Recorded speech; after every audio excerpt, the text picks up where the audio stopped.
man, it's been truly a blessing for me. When I first got my first passport, well, I first got my passport back in 2017, and I've been to 12 different countries ever since. And anybody I cross paths with, I try to be super adamant about them going out, seeing other countries, seeing the world, and gaining some global perspective versus just the things that we might see every day in the Chicagoland area, or your respective major city that you might live in. Man, that's amazing. What inspires you like to say that, man? Like I've been around the United States, but I'm gonna go out the country now. Um, I think it was really always on my foresights. I was always curious about other cultures. I wanted to know, how other people lived. I wanted to know why people live that way, versus just kind of taking the stock answer that you might see from afar, and not really having, any major insights for yourself. The uh, the funny thing is, I was actually scared out of my mind to try to go and get my passport and actually take that leap to Mm.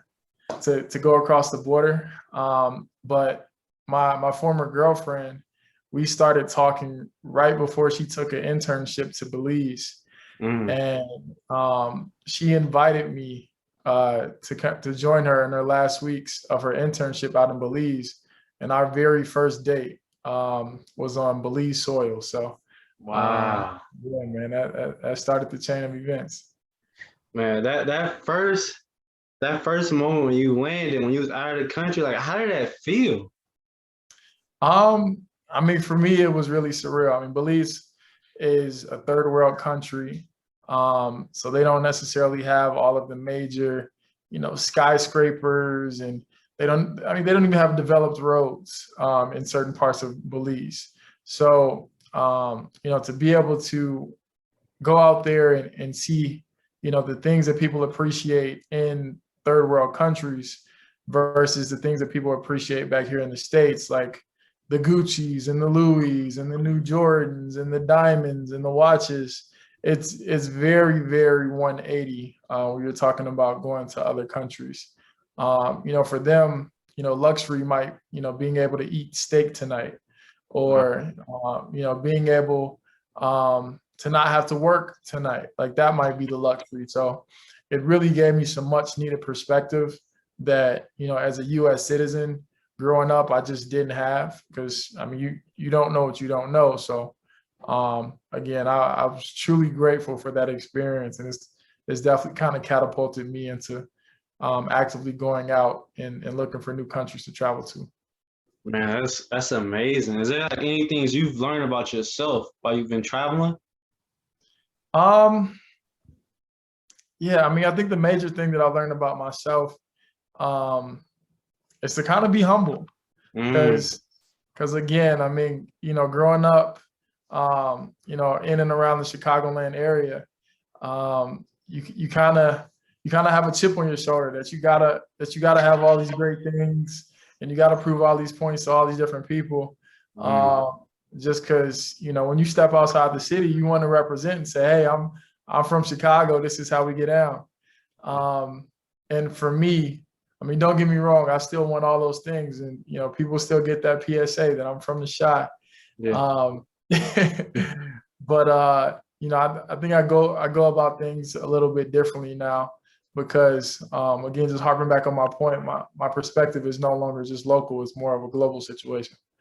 Man, that's amazing, man. So what got you into stocks, man? I've been seeing you've been doing your thing with that.